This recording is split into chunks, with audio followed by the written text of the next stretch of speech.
Okay, this is the Shadow Ranger. This is gonna be a part 2 of the video that I put out yesterday, talking about the only two things that the wrestling community wants from TNA are X Division matches and new people. I want to give you another example, but first I need to clarify something from that video. I need to clarify what I mean by new people. What I mean by new people is people we haven't seen before. People that we don't remember from like the 90s, or ex-WWE talent. People we don't remember from WWF. People we don't remember from WCW. People we don't remember from ECW, and people that aren't ex-WWE talents. That's what I mean when I say new people. When I say new people, I mean people that we know mainly from TNA, or people from the indies or international talents. People we haven't seen before. New people. And I reiterate, my point is the only thing the wrestling community wants from TNA is X Division matches and new people. That as long as they give you X Division matches and new people, nothing else matters. I don't think they need a great tag team division. I don't think they need a great women's division. I don't think they need great storylines. They can have all the Russo swerves they want. As long as those swerves are being carried out by new people, and one of those guys can do a shooting star press, everybody will be happy. And I'm going to give you another example. The Nexus. I've said this before. I believe I said in the video. You know, Nexus comes into WWE as this new group. They say they want to take over. They do big group beatdowns. They all have their T-shirt. New people join. People get kicked out. They had internal conflict and eventually split into two separate groups. Yet, if you ask the IWC, they'll tell you that Immortal is more like the NWO, when it's nothing like the NWO except that Hogan and Bischoff are in it. I challenge you, again, people who disagree with me on this, I challenge you. I'm willing to concede my opinion that Immortal is nothing like the NWO if you can give me 6 ways that they're alike, other than Hogan and Bischoff being in the group. I will concede my point. If you can tell me 6 ways that Immortal is like the NWO, but you can't say Hogan and Bischoff. That's my argument, is that that's the only reason people say that it's like the NWO. So if you can give me, I will concede my opinion and say, okay, I was wrong. Immortal is like the NWO. You give me 6 ways they're alike, except for Hogan and Bischoff. Anyway, the point is, Nexus is way more like the NWO, but the IWC says that Immortal is. Why?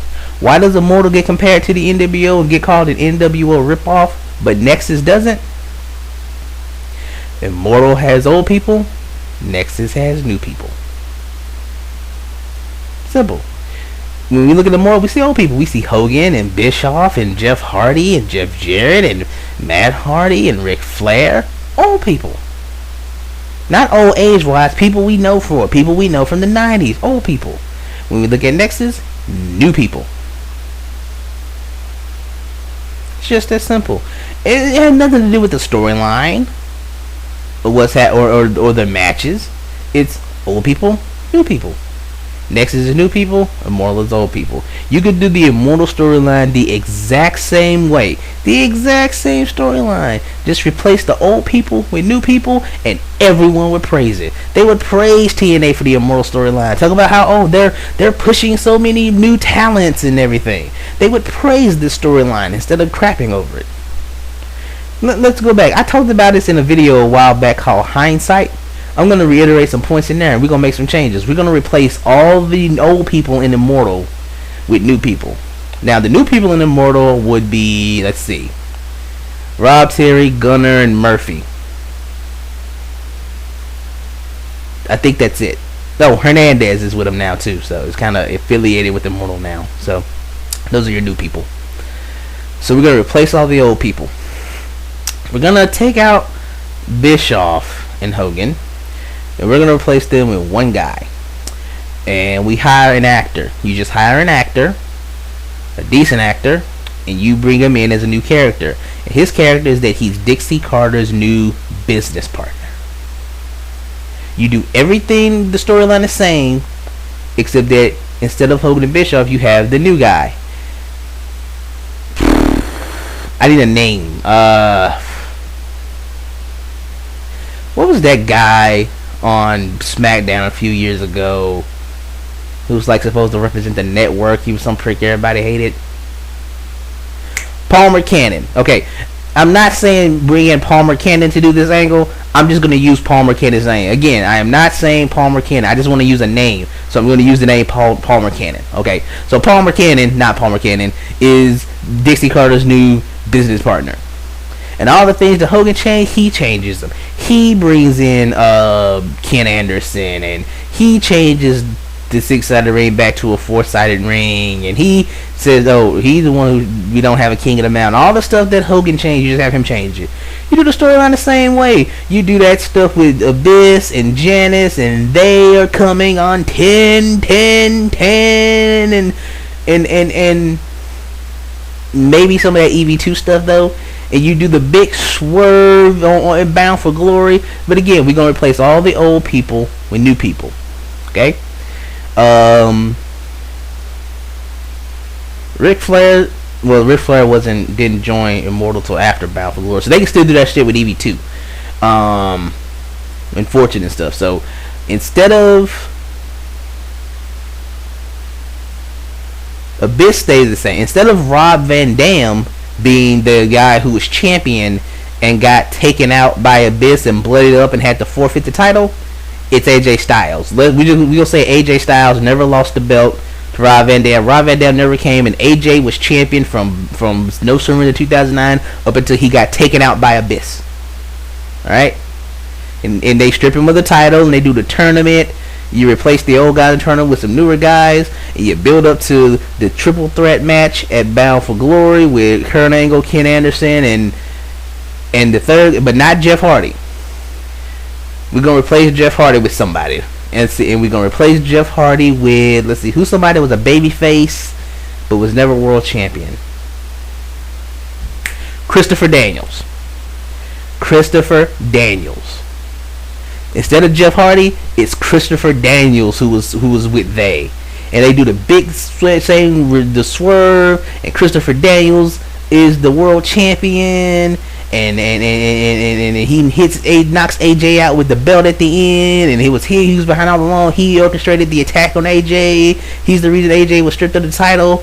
And he's standing at the top, and now the new guy, Palmer Cannon, not Palmer Cannon, is celebrating with Jeff Hardy, and he's the guy. He screws Dixie out of the company the same way Hogan and Bischoff did, and now you got the new Immortal with Palmer Cannon in charge, and Jeff Hardy is his corporate, not Jeff Hardy, and Christopher Daniels is his corporate champion, and he's talking about, I'm the Antichrist of professional wrestling, and do all the same crap, and he's doing the weird promos about what is friendship.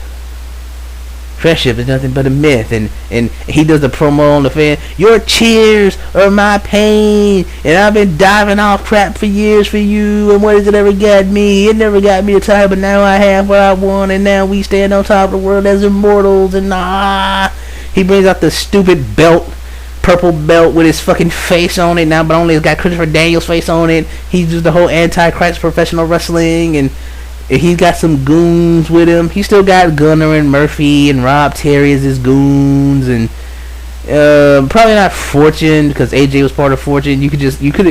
Fortune would have never had AJ in it from the beginning, because AJ is now in the role of that Rob Van Dam was in. So, and he never turned heel. So Fortune would have been somebody else. It still would have been like Barry Money and Kazarian, and let's see.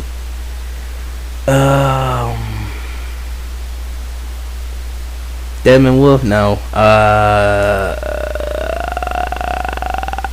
Amazing Red, no.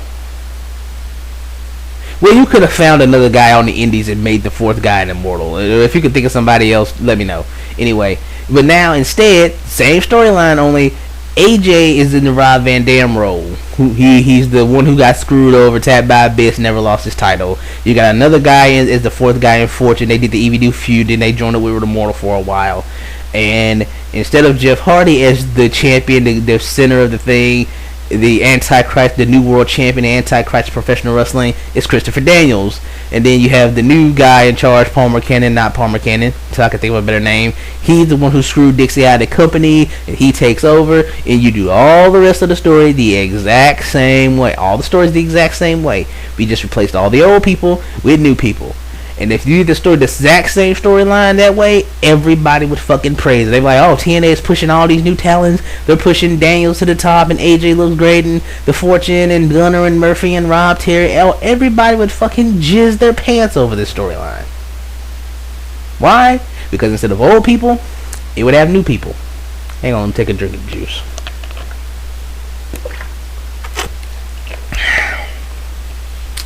Alright, hang on, let me check my time. I need to clean up my room. Alright, that's 10 minutes. Anything else I want to say before I wrap this video up?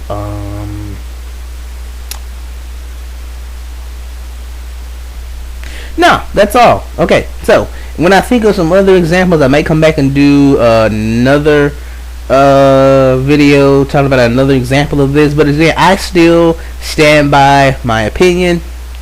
The only thing people want from TNA is X Division matches and new people. I'm saying the storylines do not matter. As long as you got new people doing the storylines and one of them can do a shooting star press, everybody would be happy. Okay, so this is the Shadow Ranger. Thank you for listening. Follow me on Twitter at TJSMITH3. If you like my videos, please subscribe. Thank you for listening. Have a nice day.